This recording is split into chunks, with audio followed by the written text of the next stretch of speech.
بسم اللہ الرحمن الرحیم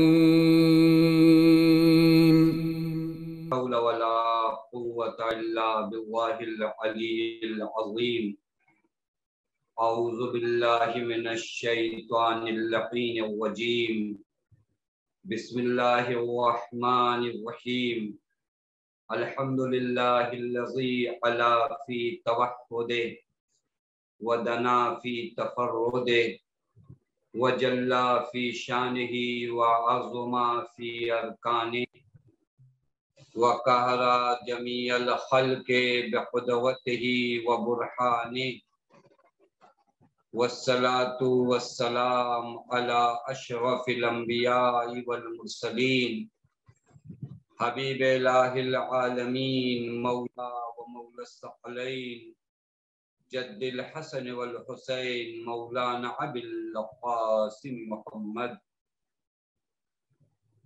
وعلى اہل بیتہ الطیبین الطاہرین المعصومین المظلومین المنتجبین لا سیما بقیت اللہ فی الارضین واللعنۃ الداعی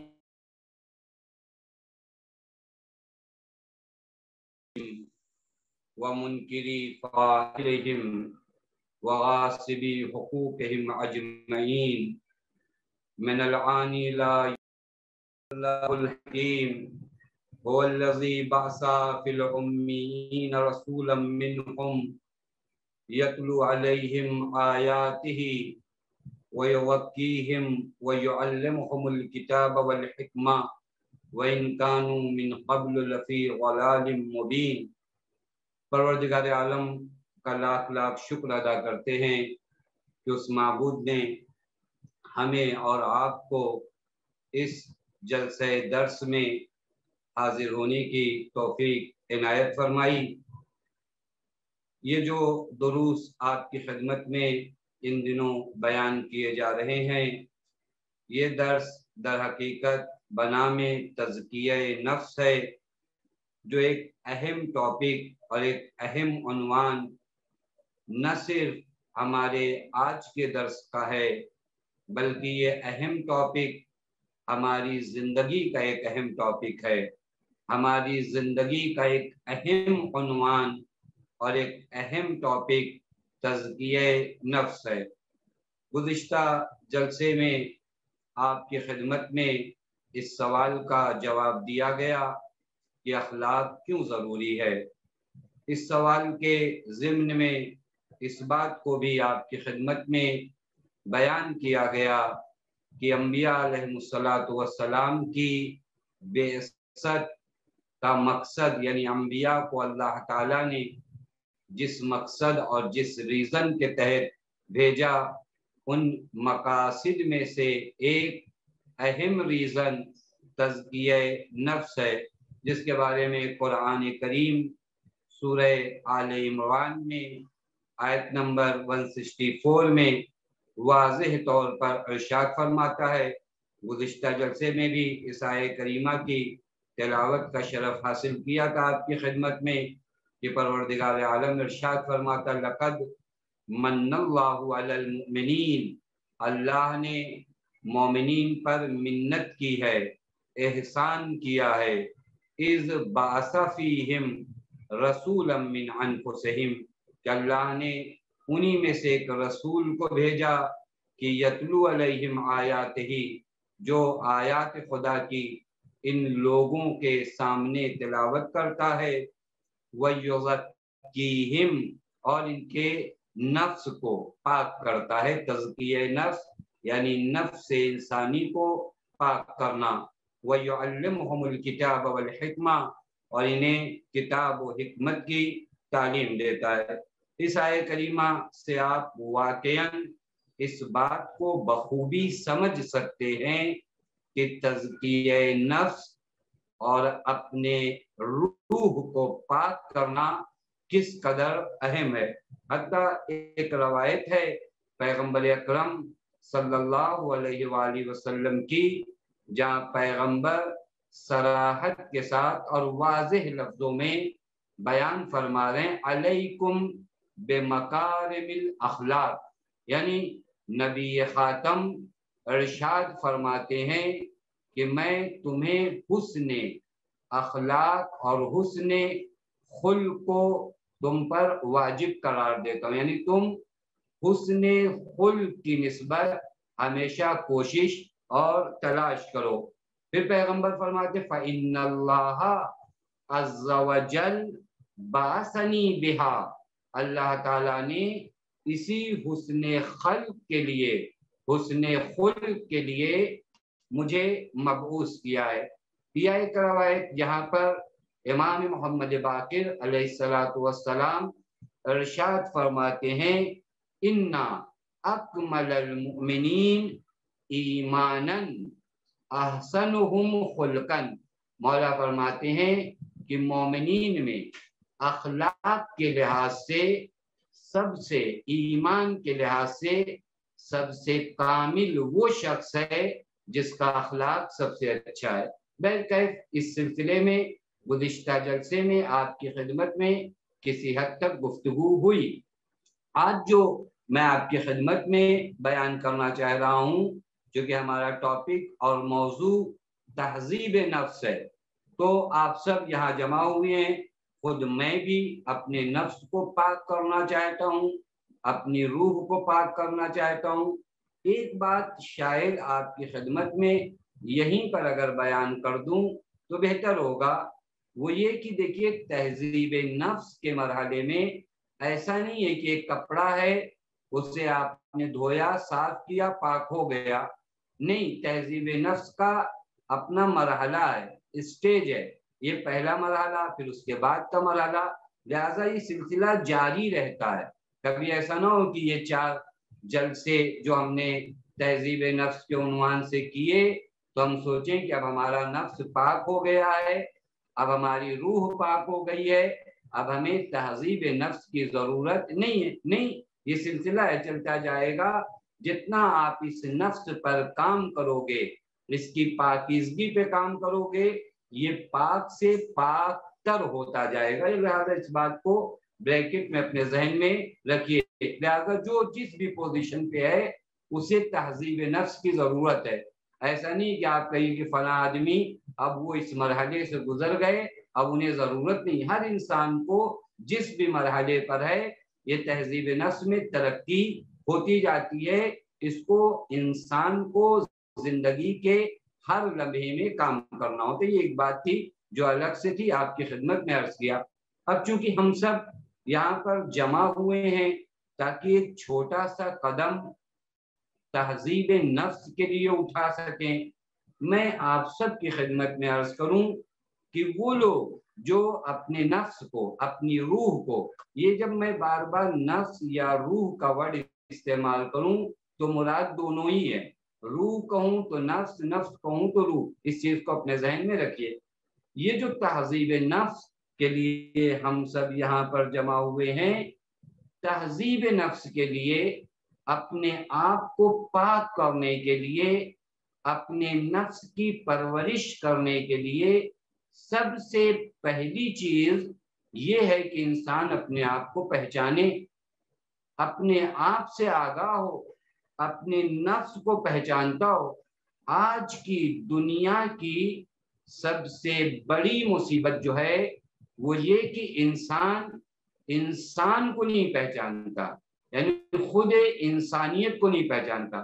ہمارے یہاں بہت بڑے بڑے ریسرچ سینٹر ہیں جہاں پر انسان کے علاوہ دیگر موجودات کو، دیگر چیزوں کو پہچاننے کے لیے بڑے بڑے سینٹر کھلے ہوئے ہیں، جہاں ہم پہچانتے ہیں فلاں جانور کب سے دنیا میں وجود میں آیا، اس کی خاصیت کیا ہے، اس کے اندر ہوتا کیا ہے، اس کے فوائد کیا ہیں، اس کے نقصانات کیا ہیں، جڑی بوٹیوں کو پہچانتے، اس طرح اور بہت سی چیزیں آپ سب مجھ سے بہتر جانتے ہیں کہ بڑے بڑے ریسرچ سینٹر اس چیز کے لیے تو کھلے ہیں جہاں پر انسان کے علاوہ دوسری چیز کو پہچاننے کے لیے ہر ممکن کوشش کی جاتی ہے۔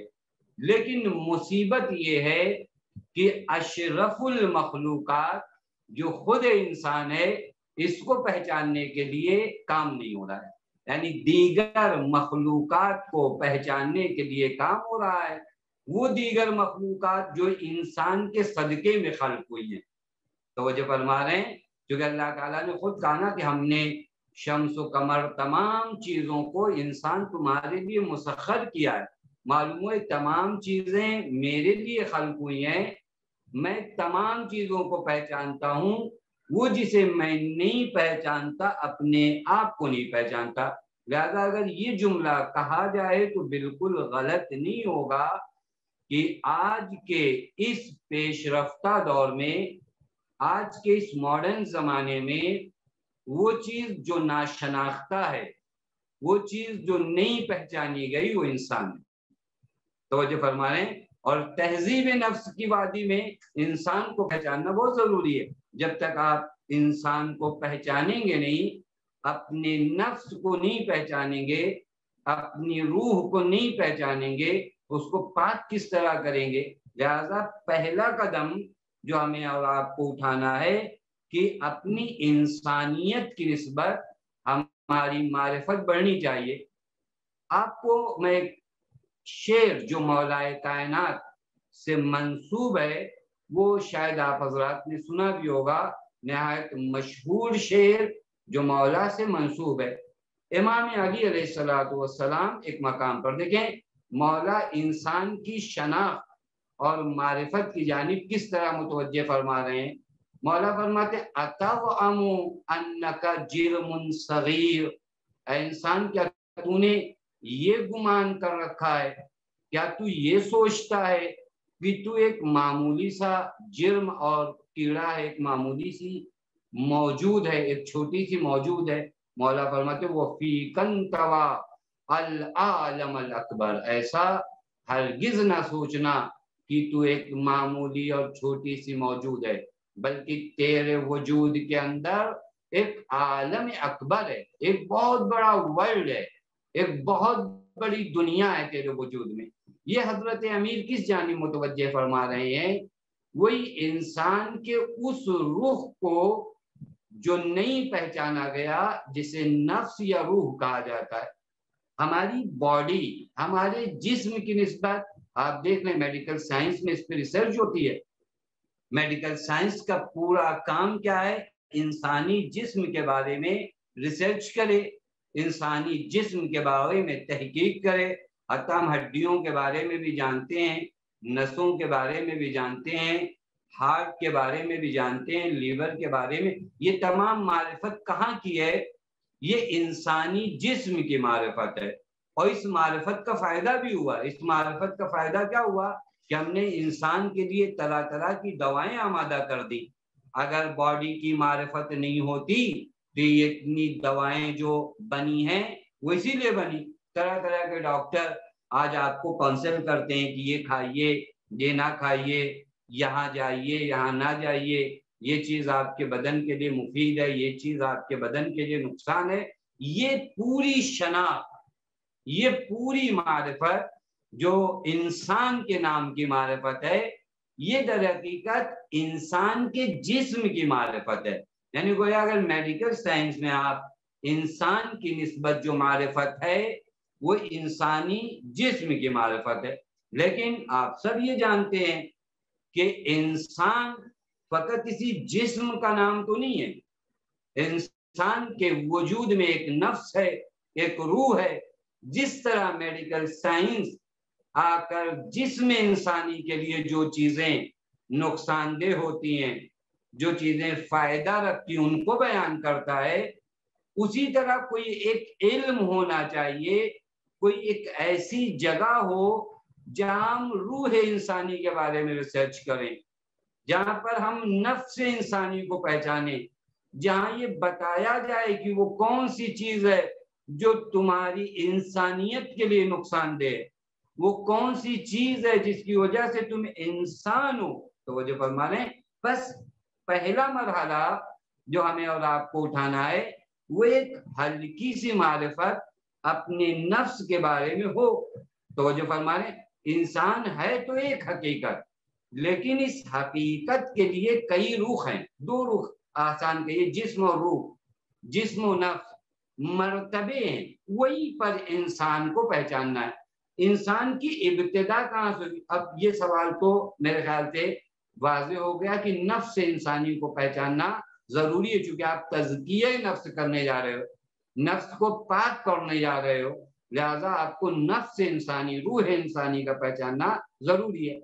اب اگر آپ انسان کے سفر دیکھیں، مادی سفر دیکھیں جو قرآن کریم نے بیان کیا، ایک ایسی خاک سے ابتدا ہوئی انسان کی جو نہ شعور رکھتی ہے نہ درک کرنے کی صلاحیت رکھتی ہے۔ یہ سفر طے کرتا ہوا انسان کہاں پہنچا؟ جوہر مجرد ملکوتی تک پہنچا۔ وہ انسان جو خاک اور مٹی ہے، وہ کہاں اس کا سفر تمام ہوتا ہے؟ جوہر مجرد ملکوتی تک۔ میں آپ کی خدمت کروں تاکہ بات آسانی سے سمجھ میں آئے۔ لیکن انسان کی ابتدا الذی احسن کل شیء خلقہ وبدأ خلق الانسان من طین۔ اللہ تعالیٰ فرماتا ہے کہ اس نے ہر چیز کو حسن کے ساتھ بنایا، اور انسان کی خلقت کا آغاز کہاں سے کیا؟ مٹی سے کیا۔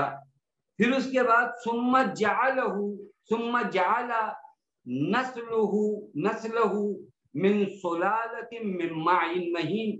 پھر اس کے بعد اس کی نسل کو ایک ذلیل پانی سے، بھی بہت ہی نطفہ جہاں سے منعقد ہوا انسان کا، تو جو فرما لیں اس ذلیل پانی سے قرار دیا۔ اس کے بعد اسے برابر کر کے اس میں روح پھونکی۔ دیکھیں انسان کی ترقی کہاں سے شروع ہوا، کہاں تک یہ انسان جا رہا ہے، اور اس مرحلے تک آ رہا ہے کہ پروردگار عالم سورہ، یہ جو میں نے آیات پڑھی آپ لوگ بھی بعد میں دیکھ سکتے ہیں، سورہ سجدہ کی آیت نمبر 7 سے آیت نمبر 9 تک۔ پھر یہ انسان کی خلقت کے بارے میں پروردگار عالم سورہ مومنون آیت نمبر 14 میں کہتا ہے فَتَبَارَكَ اللَّهُ احسن الخالقین۔ بس ایک معرفت ہلکی سی صحیح، خود یہ ایک مستقل ٹاپک ہے جس پر گفتگو کرنے کی ضرورت ہے، معرفت انسان کے عنوان سے، بلکہ میں فقط اسے تمہیداً آپ کی خدمت میں ذکر کر رہا ہوں تاکہ ایک معرفت ہمیں اپنے نفس کی ہو، پھر ہم تہذیب نفس اور تزکیہ نفس کی وادی میں جائیں۔ اور اس جانب اہل بیت علیہ السلام نے بھی شکوہ کیا ہے کہ انسان ہر چیز جو گم ہوتی ہے اس کے پیچھے بھاگتا ہے، لیکن وہ چیز جو اس کی نفس ہے اس کو کبھی طلب نہیں کرتا، یعنی اس کی معرفت حاصل نہیں کرتا۔ ایک مقام پر امیر کائنات فرماتے ہیں عجبت لمن ینشد ضالتہ وقد اضل نفسہ۔ عجیب ہے یہ انسان اپنی گم ہوئی چیزوں کے پیچھے، اگر کوئی آپ کا موبائل، آج کے زمانے میں سب سے آسان مثال جو ہے موبائل کی ہے، انسان کا بچہ کھو جائے تو آدمی دیر میں ایکٹیو ہوتا ہے، لیکن موبائل کھو جائے تو تڑپنے لگتا ہے۔ خوب انسان مولا فرماتے اپنی گم ہوئی چیزوں کے بارے میں تلاش جستجو ہمیشہ کوشش کر، کہاں ہے میرا موبائل؟ لیکن مولا فرماتے یہ انسان اپنے نفس کی تلاش میں نہیں نکلتا، یعنی اپنے آپ کی معرفت میں نہیں نکلتا۔ وہ جو خود ہی غائب ہو گئی ہے، وہ جو میں خود گمشدہ ہو چکا ہوں، اس کی تلاش میں کب نکلوں گا؟ پس پہلا مرحلہ ہے میں خود کی تلاش میں نکلوں کہ میں کیا ہوں، میں کہاں سے آیا ہوں، من عین فی عین لعین، میں کون ہوں، میں کہاں سے آیا ہوں۔ یہ دنیا والے تو آپ کو ایسا سسٹم بتاتے ہیں کہ آپ یہی جسم، بات ختم ہوئی، آپ جسم آپ کا نابود ہو گیا، آپ کی کوئی ویلیو، کوئی ارزش نہیں ہے۔ یہ معرفت انسانی نہیں، توجہ فرمائیں۔ اور چونکہ آپ کو یہی جسم کے مرحلے تک بتایا جاتا ہے تو سارا کاروبار اسی جسم تک ہوتا ہے۔ اسی جسم میں ہم دیکھتے ہیں کہ ہمارا بال صحیح ہے، صحیح نہیں ہے، ہماری داڑھی صحیح ہے، صحیح نہیں ہے، ہمارا کپڑا جو ہمارے جسم پر ہے یہ جچ رہا ہے، نہیں جچ رہا ہے، یہ سب چیک کر، چونکہ ہم کو پتا ہے کہ ہماری پوری ویلیو یہ جسم ہے۔ نہیں، یہ غلط معرفت ہے نا انسان کی۔ انسان دو مرتبہ رکھتا ہے، دو بود انسان کی زندگی میں ہوتے ہیں، یعنی گویا اگر آپ کہیے انسان روح اور جسم سے مل کر بنا، یہاں تک آپ سب کو پتا ہے۔ انسان کی انسانیت فقط جسم سے نہیں ہے، بس ایک چیز ہے روح، جسے آپ نفس کہہ لیجئے، جو بھی تعبیر آپ کرنا چاہیں، روح کہیے، نفس کہیے، یہ دوسری چیز ہے۔ بس جسم کی معرفت عرض کیا کہ میڈیکل سائنس کے توسط سے ہمیں کسی حد تک ہے، لیکن روح کے مرحلے میں کس سے پوچھا جائے؟ نفس کے بارے میں کس سے پوچھے؟ چونکہ ہم اور آپ جمع ہوئے تزکیہ نفس کے لیے، لہذا تھوڑی دیر بات ہو کہ خود نفس کے بارے میں کس سے پوچھیں؟ آئے قرآن سے پوچھیں، روایات سے پوچھیں کہ نفس انسانی کیا ہے۔ میں بہت اس مطلب کو مختصر کر رہا ہوں چونکہ بہت تحقیقی گفتگو ہے، لیکن بہت جلدی سے یہاں گزر جاؤں چونکہ جو مجمع ہے وہ جوانوں کا ہمارے سامنے زیادہ ہے، لہذا کوئی بہت گاڑھی بات آپ لوگوں کے سامنے بیان نہیں کرنا ہے۔ اصل پریکٹیکل طور پر ہم اپنی زندگی کو صحیح معنوں میں سمجھیں، سیکھیں اور اس زندگی کی نسبت غافل نہ رہیں۔ دیکھیں، اگر قرآن کریم اور روایات کی وادی میں اگر آپ آؤ گے نا، تو جو نفس انسانی جس کی ہمیں معرفت نہیں ہے اور جس کی معرفت ضروری ہے، چونکہ تزکیہ نفس چاہا گیا ہے آپ سے، تزکیہ نفس اسی وقت ہوگا جب میں نفس کو پہچانوں۔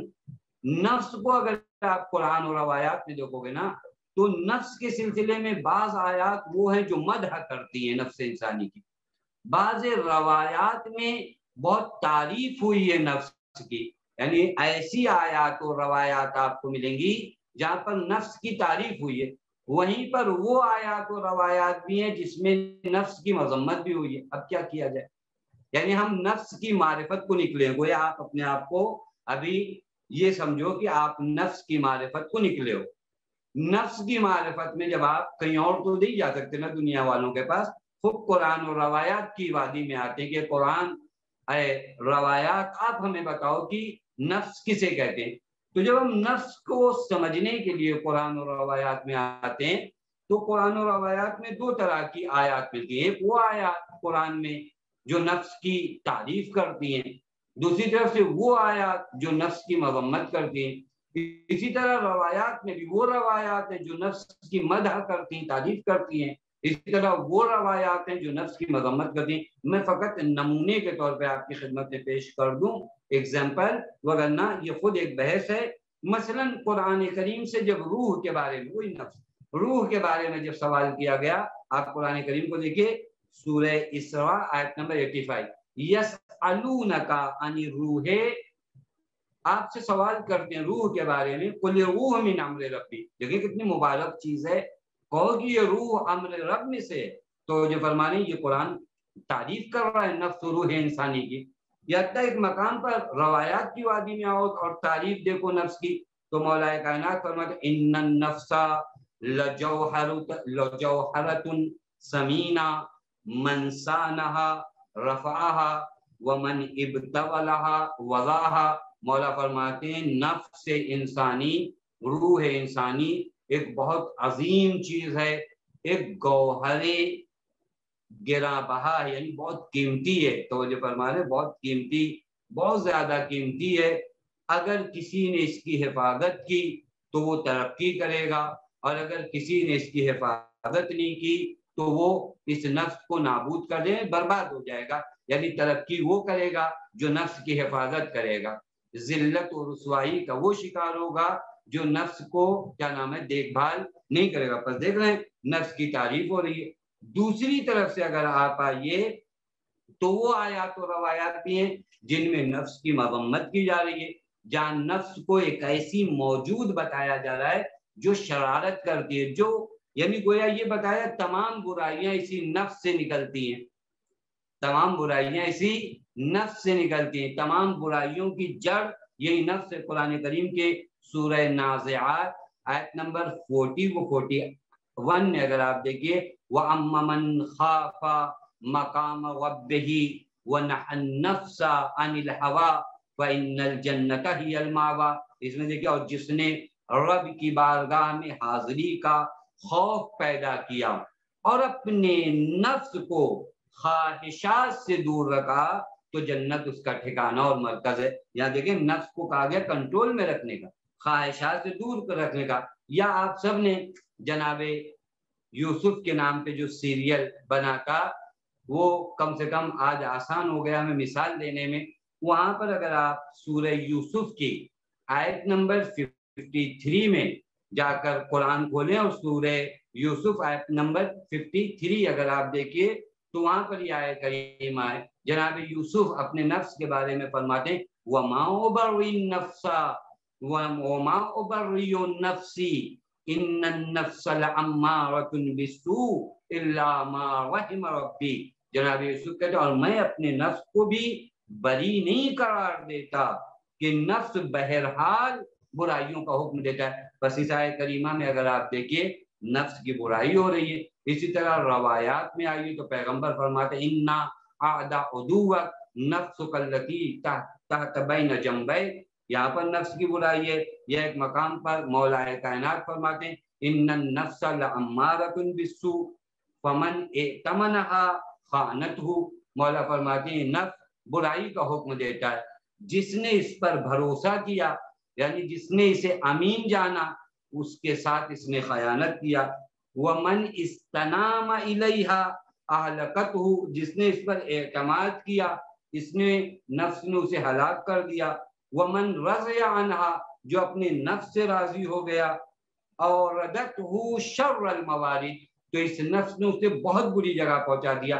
یہ تھوڑا سے آپ برداشت کر لیجئے، میں ان موارد کو جان بوجھ کر آپ کی خدمت میں پیش کر رہا ہوں۔ اب دیکھیے ہم نکلے کہاں پر ہیں، دیکھیں اس سلسلے کو ٹوٹنے نہ دیجیے گا۔ ہمارا ٹاپک اور موضوع ہے تزکیہ نفس۔ تزکیہ نفس کتنا اہم ہے یہ آپ کی خدمت میں نے آیات و روایات سے بیان کیا۔ سوال یہ کہ جب میں تزکیہ نفس کی وادی میں نکلا ہوں تو میری معرفت نفس کی نسبت کتنی ہے، کتنا میں اپنے نفس کو پہچانتا ہوں؟ تو میرے اوپر لازم ہے، ضروری ہے کہ میں نفس کو پہچانوں۔ اب جو نفس کو پہچاننے نکلا تو نفس کی نسبت مجھے دو طرح کی آیات و روایات ملی۔ بعض آیات میں روایات میں تعریف ہے اور بعض آیات و روایات میں اس کی برائی بیان ہوئی ہے۔ اب میں کیا کروں، میں تو پھنس گیا۔ میں معرفت کے لیے نکلا تھا نفس کی تاکہ تزکیہ نفس کروں، تو اب یہاں پر بعض مقامات پر سوال کیا جائے تاکہ باتیں متوجہ ہو جائیں۔ مثلاً اب یہاں کیا کہا جائے، آیا انسان کے پاس دو طرح کا نفس ہے، ایک برا نفس ایک اچھا نفس؟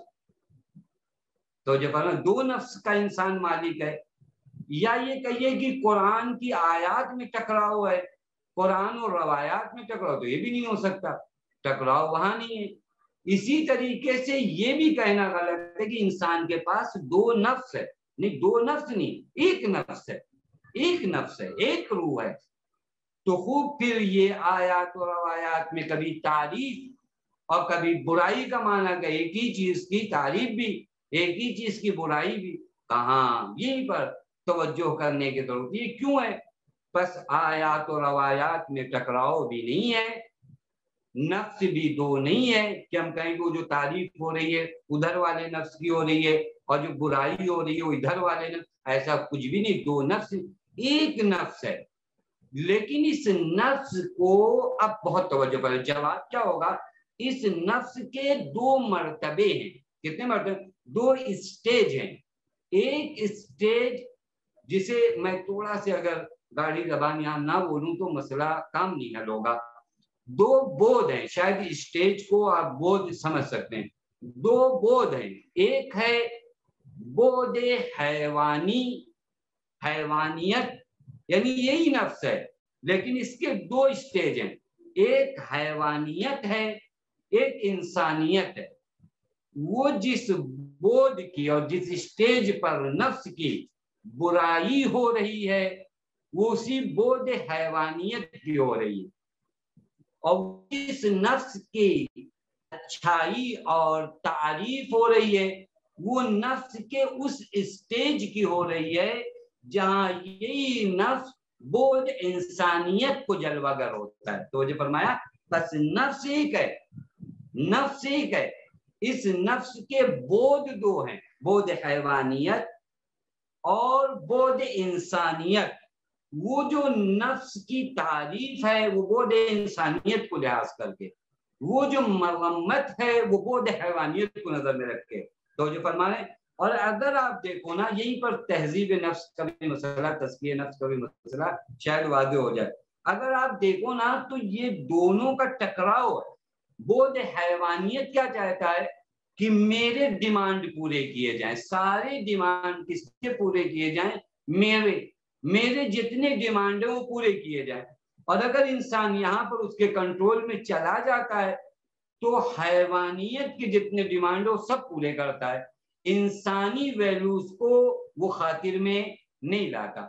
بود انسانیت چاہتا ہے کہ اس کے ڈیمانڈ پورے کیے جائیں، یعنی وہ جو مرتبہ اعلیٰ۔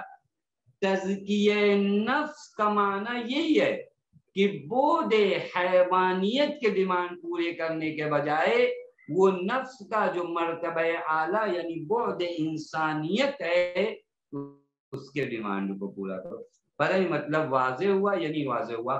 یعنی ان دو مرحلوں میں در حقیقت جنگ جاری ہے۔ بود حیوانی پوری کوشش کرتا ہے کہ خواہشات میں انسان مبتلا رہے، انسان کو وہ خواہشات میں مشغول رکھنا چاہتا ہے، لیکن وہ جو بود ملکوتی نفس ہے اس کا پورا کام یہ ہے کہ وہ آپ کو اللہ یعنی قربتاً اللہ جو آپ کہتے ہو نا نماز میں، یہ بود انسانی کی خواہش ہے، یہ بود ملکوتی کی خواہش ہے، وہ آپ کو وہاں لے جانا چاہتا ہے۔ اب وہاں آپ کیسے جاؤ گے؟ جب اپنے آپ کو پاک کرو گے۔ اب دھیرے دھیرے جو ہے آ جائیے، تہذیب نفس، تزکیہ نفس، اخلاق، جو بھی لفظ آپ کو پسند آئے وہ اپنے ذہن میں رکھو۔ اس کا کام کیا ہے؟ تمہاری اس بود اعلیٰ کو، مرتبہ اعلیٰ، مرتبہ بلند کو کیا کرتا ہے؟ اس کے ڈیمانڈ کو پورا کرتا ہے۔ یعنی تمہارا سفر جو ہے یہ سیر اللہ کب بنے گا؟ جب تمہارا وجود، تمہارا نفس ان خواہشات حیوانیہ کے افراد سے پاک ہو جائے گا۔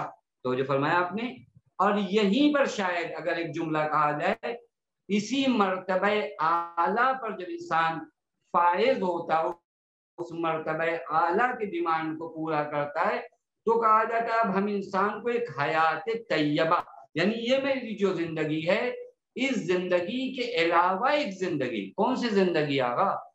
دو مرتبہ آپ پیدا ہوں گے، کہا نہیں، من عمل صالحا من ذکر او انثی وهو مؤمن فلنحیینہ حیاتا طیبہ۔ یہ حیاتا طیبہ وہی تہذیب نفس کا مرحلہ طے کرنا، یعنی آپ اگر حیات طیبہ چاہتے ہو وہ تہذیب نفس کا مرحلہ، بس نفس کے مراتب ہیں۔ عرض کیا آپ کی خدمت میں، دھیرے دھیرے ہم لوگ پہنچے اپنی بحث، ان چیزوں میں زیادہ وقت صرف نہ کیا، چونکہ سب وہ دقیق بحثیں ہیں جہاں پر کافی دیر رکنے کی ضرورت ہے، بلکہ میں بہت جلدی سے یہاں سے گزر رہا ہوں۔ بس یہاں تک جو بات واضح ہوئی وہ نفس کے مراتب ہیں، اسٹیج ہیں۔ ہم کس مرتبہ نفس کو قوی کرتے ہیں، طاقتور بناتے، پاورفل بناتے ہیں، اور کس مرتبے کو ضعیف کرتے ہیں، کمزور کرتے ہیں۔ اگر ہم مرتبہ حیوانیت کو پاورفل بناتے ہیں تو یہ سیر اللہ نہیں ہوگی، پھر یہ سیر اللہ نہیں ہوگی، پھر نماز کے ذریعے بھی آپ نہیں پہنچو گے۔ توجہ فرما رہے ہیں، کیونکہ وہاں قدم ہی نہیں رکھا نا آپ نے، وہاں قدم نہیں رکھا۔ توجہ فرما رہے ہیں، آپ کو کیا کرنا ہے؟ آپ کو نفس کے اس مرتبہ اعلیٰ کو پاورفل بنانا ہے۔ وہ اگر پاورفل بنے گا تو یہ سفر جاری ہوگا، پھر جو ہے آپ کا مرحلہ آسانی سے طے ہوتا رہے گا۔ بس اب آئیے، نفس کسی حد تک ہم سمجھیں۔ اب ایک معنی آپ کی خدمت میں، چونکہ موضوع دھیرے دھیرے واضح ہونا چاہیے نا، تزکیہ نفس کسے کہتے ہیں؟ تزکیہ یعنی کیا؟ تزکیہ کسے کہتے ہیں؟ تزکیہ یعنی اب کسی چیز کو پاک کرنا، تزکیہ یعنی کسی چیز کو صاف کرنا۔ تزکیہ واضح، تزکیہ یعنی کسی چیز کو پاک کرنا، کسی چیز کو صاف کرنا۔ میری یہ ابا نجس ہو جائے، میں اسے پاک کروں، یہ تزکیہ قبا۔ توجہ فرما رہے ہیں، توجہ فرما رہے ہیں، لباس کوئی اور نجس ہو جاتا ہے، زمین نجس ہو جاتی ہے، زمین کو پاک کروں، یہ تزکیہ زمین۔ تزکیہ یعنی تطہیر۔ اب یہ تزکیہ جو ہوتا ہے وہ دو چیزوں کا ہوتا ہے، کبھی جسم انسانی کو پاک کیا جاتا ہے، کبھی روح انسانی کو پاک کیا جاتا ہے۔ ہم انسانی جسم کو کیسے پاک کرتے ہیں؟ صاف کرتے ہیں، کہتے ہیں آپ اپنے بال بنا لیجئے، ناخن کاٹ لیجئے، یہ پاک کرنا ہوا، صاف کرنا ہوا۔ دوسرا کیا ہے؟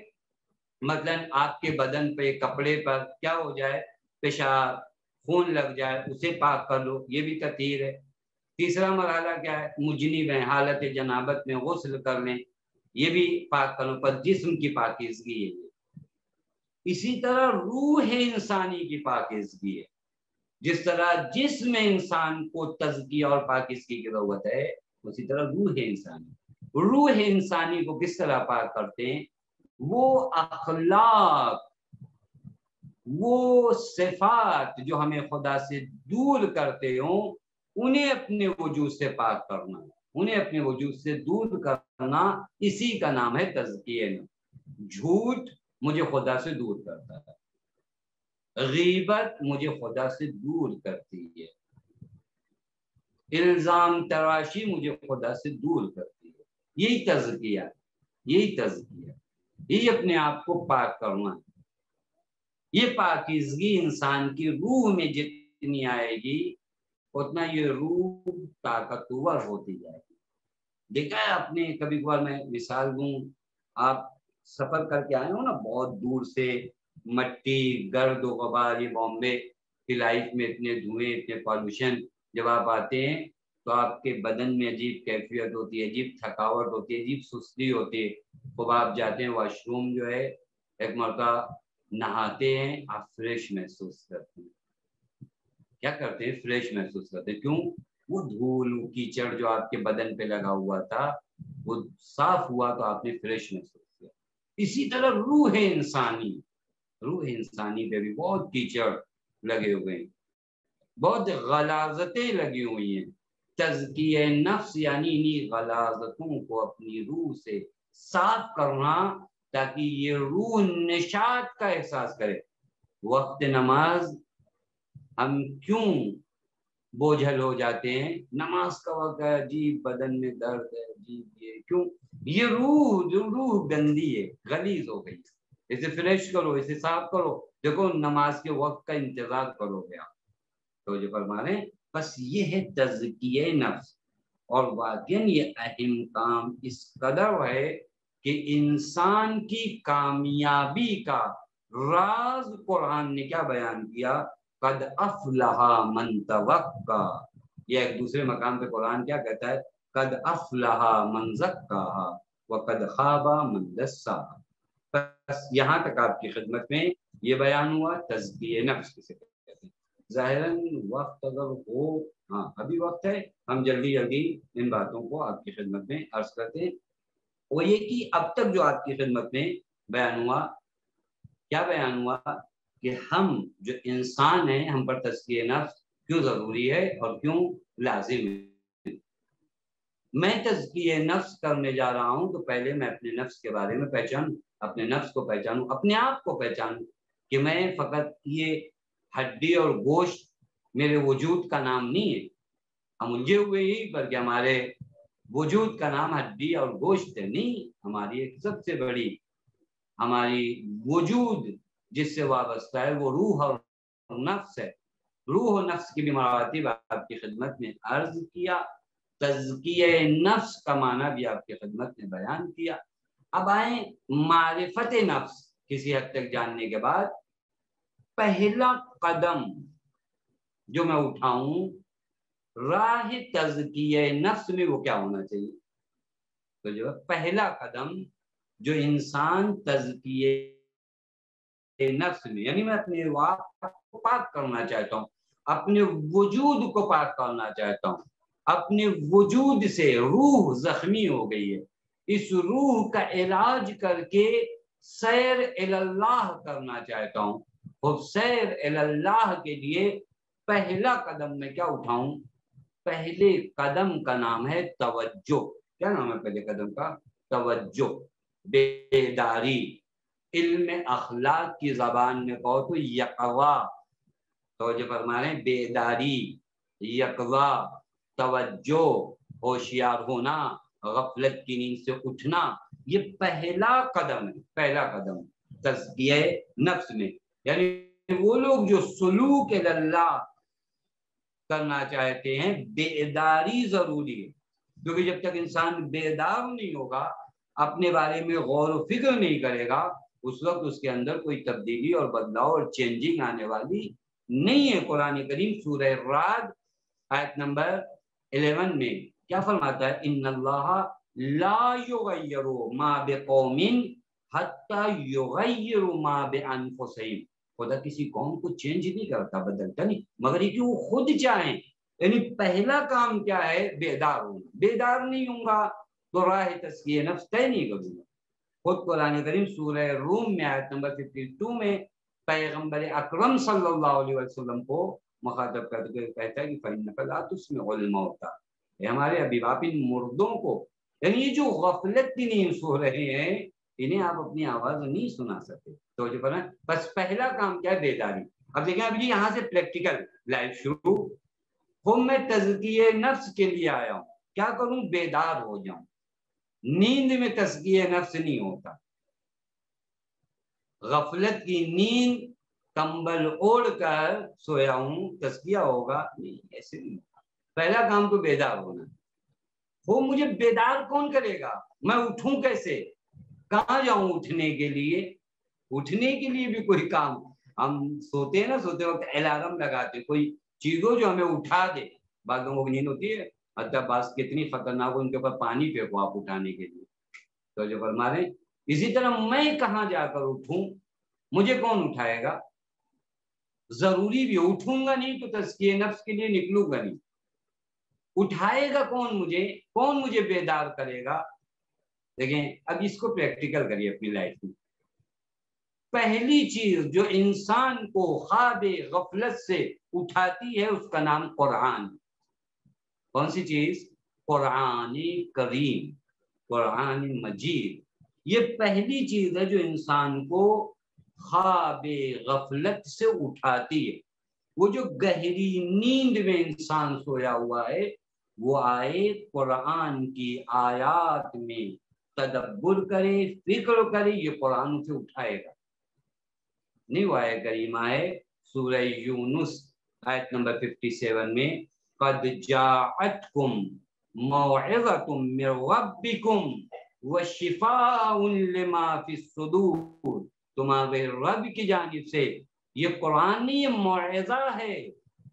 اس کے اندر ہے کہ لما رب شفاء لما فی الصدور، تمہارے دل کا علاج اس قرآن میں موجود ہے، تمہیں بیدار کرے گا، یہ تمہارے دلوں کو مردہ نہیں ہونے دے گا۔ بس پہلا کام دل زندہ ہو، انسان کا دل بیدار ہو۔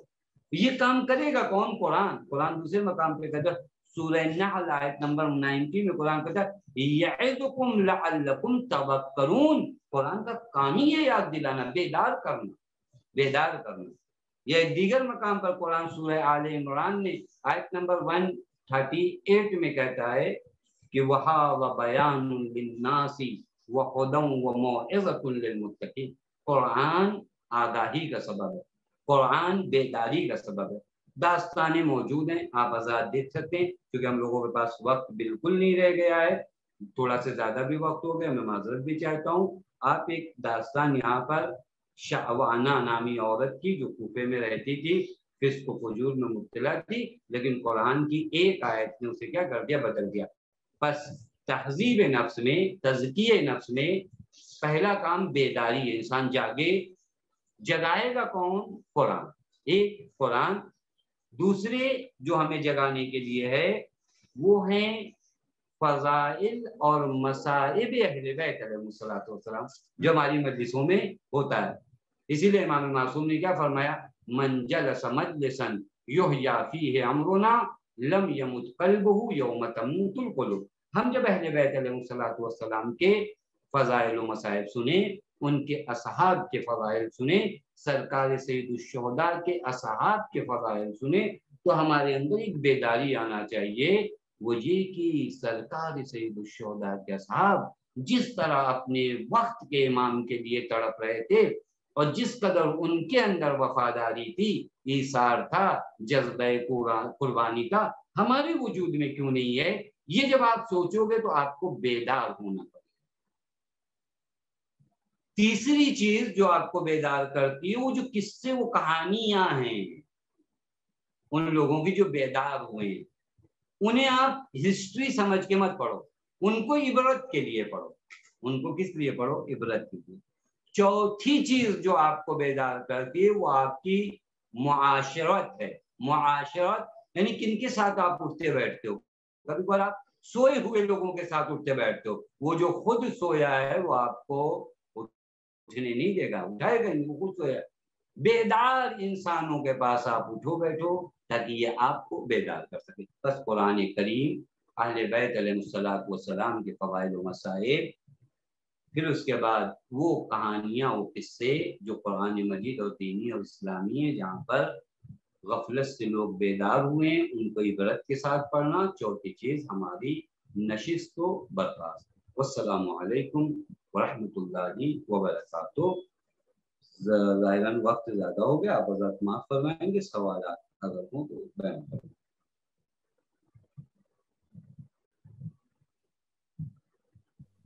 جن کو بھی کوئی سوال ہے وہ چیٹ باکس میں پوچھ سکتے ہیں. سوال آپ دھیان رکھیے کہ اس درس سے ریلیٹڈ ہو، مطلب تزکیہ نفس سے ریلیٹڈ ہو.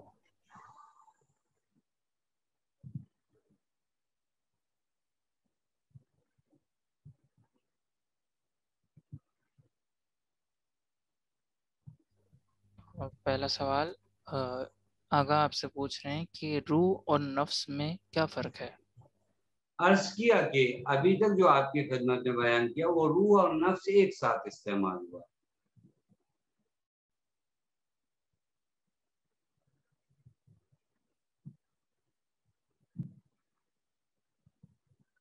اخلاق کو بہتر بنانے کے لیے شروعات کہاں سے کریں؟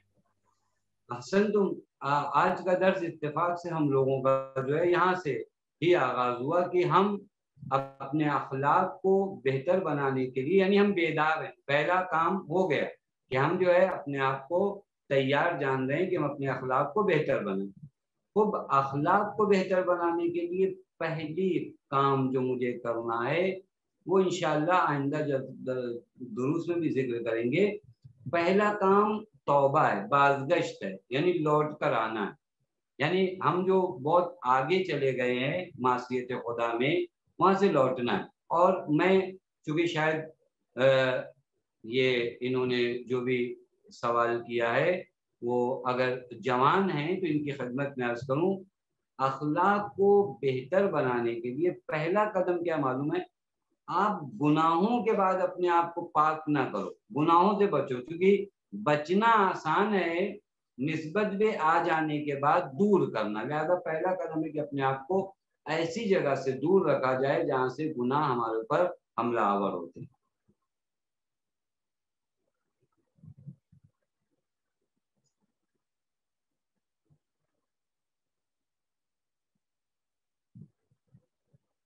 ایک اور سوال آیا ہے کہ نفس امارہ پہ کیسے کنٹرول ہو اور نفس امارہ کو کیسے ختم کریں؟ احسن تم. نفس امارہ پہ کنٹرول کرنے کا طریقہ یہ کہ آپ اس کی مخالفت کرنا شروع کرو. کیا کرو؟ آپ اس کی مخالفت کرو. یعنی کبھی کبھار جو ہے ہم اگر اس کی ایک بات مانتے ہیں نا تو اگلی بات منواتا ہے. آپ پہلے مرحلے میں اس کی مخالفت کرو. بعض روایات میں بھی ہے کہ مولا نے فرمایا کہ خود شیطان جو ہے نا، اگر اس کی مخالفت زیادہ کرو گے نا تو تم سے بھاگے گا، لیکن تھوڑا سا اس کو اپنی زبان میں کہ تھوڑا سا ہم نے ایکسپٹ کیا نا تو پھر وہ ہمارے پر مسلط ہو جاتا ہے. تو نفس امارہ کو کنٹرول کرنے کا طریقہ جو ہے وہ یہ کہ میں اس کی مخالفت کروں، پھر اس کے بعد ان چیزوں کے بارے میں سوچوں کہ اس کے مطابق اگر میں نے عمل کیا. کبھی کبھار ہم کیا کرتے ہیں، دیکھیں کنٹرول کرنا نفس امارہ پہ تھوڑا سخت ہوتا ہے. کیوں سخت ہوتا ہے؟ چونکہ میرے خواہشات کے مخالفت ہوتی ہے.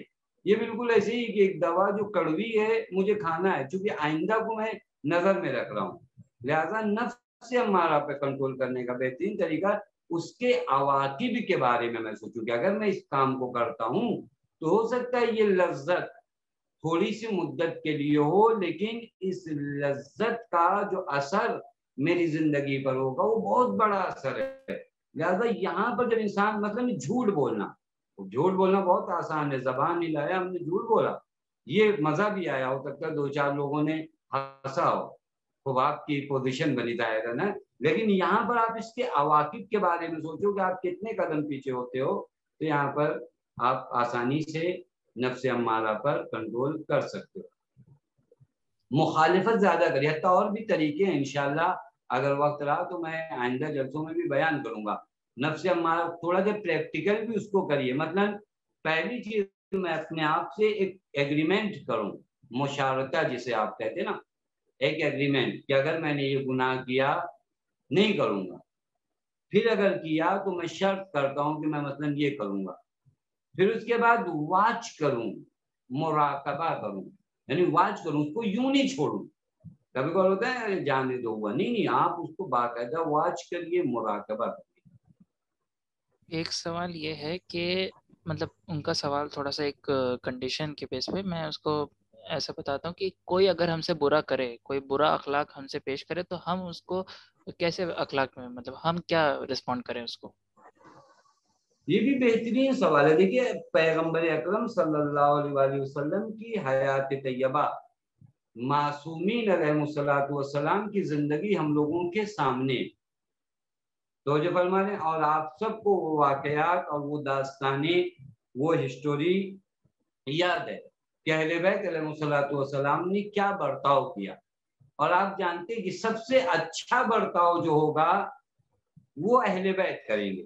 تو اگر اہل بیت علیہ الصلوۃ والسلام نے بعض ان لوگوں کی نسبت جنہوں نے برے اخلاق سے حضرت کے سامنے پیش آئے اچھا اخلاق پیش کیا، تو ہمارے لیے کیا ہے، لقد کان لکم فی رسول اللہ اسوۃ حسنہ۔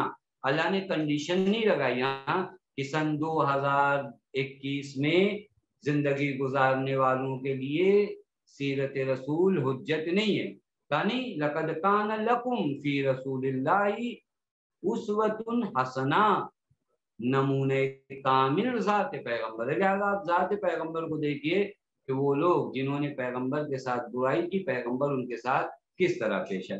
مگر یہ کہ وہ لوگ دین کی نسبت جب خائن بنے اور خیانت کی، تو آپ پیغمبر نے ایک سخت اسٹینڈ لیا۔ آخری سوال جو کہ مجھ سے پوچھا گیا تھا پچھلے درس ختم ہونے کے بعد، کہ جیسے کہ آپ نے بتایا تھا کہ کچھ لوگ پہاڑوں پہ چلے جاتے ہیں اور ایسی جگہ پہ چلے جاتے ہیں کہ لوگوں سے ہٹ جاتے ہیں، معاشرے سے ہٹ جاتے ہیں اور الگ زندگی گزارنے لگتے ہیں، تو وہ لوگ بھی تو پایس ہوتے ہیں اور مطلب سیلف کنٹرول ہوتا ہے، اپنے نفس پہ ان کو قابو ہوتا ہے، تو وہ لوگ کیسے ہوتے ہیں؟ اگر وہی کرنا چاہیے، مطلب ایک ایسا انہوں نے کہا تھا، تو میں بہت اچھا سوال ہے۔ دیکھیے یہ سوال بہت اچھا ہے۔ آپ آئیے دین مبین اسلام کی جانب۔ دین مبین اسلام انسان کو کیسا دیکھنا چاہتا ہے؟ انسان کو ایک سماجی انسان دیکھنا چاہتا ہے، یا ایک انفرادی انسان جس سے کوئی تعلق نہ ہو؟ تو جو فرما رہے ہیں، جس کا جیسے وہ جو ریاضتیں ہوتی ہیں جا کے پہاڑوں پہ جنگلوں پر، آپ کو تربیت جو آپ کی ہونی ہے نا، اسی معاشرے میں رہ کے ہونی ہے۔ مثلا میں آپ کو ایک مثال دوں، میں اپنے وجود کو حسد سے دور کرنا چاہتا ہوں، خوب یہ حسد کو دور کہاں کروں گا؟ اسی معاشرے میں رہ کے کروں گا کہ پہاڑوں پہ دور کروں گا؟ میں اپنے آپ کو غیبت سے دور کرنا چاہتا ہوں، خوب اس معاشرے میں رہ کے کروں گا یا پہاڑوں پر؟ لہذا وہ چیز کہانت ہے، وہ دین مبین اسلام نے قبول نہیں کیا، کیونکہ اللہ تعالیٰ نے انسان کو ایک معاشری مخلوق خلق کیا ہے جو سماج میں رہے۔ یہ خود سماج ایک تربیت گاہ ہے، تو حتیٰ ہمارا گھر ہمارے لیے جو ہے تربیت کا سینٹر ہے، سماج ایک تربیت کا سینٹر ہے۔ اس تربیت کے سینٹر سے فرار کر کے آپ وہ اخلاق اسلامی تک نہیں پہنچ سکتے۔ اور سب سے بڑی مثال ہمارے اور آپ کے سامنے اہل بیت علیہ الصلوۃ والسلام اور ان کے اصحاب خاص ہیں، جنہوں نے اسی سماج میں رہ کر اسی معاشرے میں رہ کر اپنے آپ کو بندگی کے اعلیٰ درجے پہ پہنچائے. بس بندگی کا سفر جو ہے یہیں جو ہوگا، نہ یہ کہ بندگان خدا سے ناتا توڑ کر ہوگا. حتیٰ اس طرح کی باتیں ہمارے یہاں روایات میں بھی ہے. مثلا بعضوں نے کیا کیا، کاروبار چھوڑ دیا، کام دھندا چھوڑ دیا. دیکھیں میں فراڈ سے بچنا چاہتا ہوں، میں کوئی کام نہ کروں تو فراڈ کس بات کا، یا میری کون سی تربیت ہوگی؟ تربیت نہیں ہوتی یہاں پر. تربیت وہاں ہوتی جہاں آپ اس جگہ پر ہو، وہاں اپنے آپ کو، تب جا کے آپ انسان ہو. ورنہ اگر ایسے آپ کو اعلیٰ درجے پر فائز کرنا ہوتا ہے، آپ کے اندر برائی نہیں ہوتی، تو اللہ تعالیٰ ملائکہ آپ کو خلق کرتا، ملک میں سے بناتا جس کا انسان سے کوئی تعلق نہ ہو.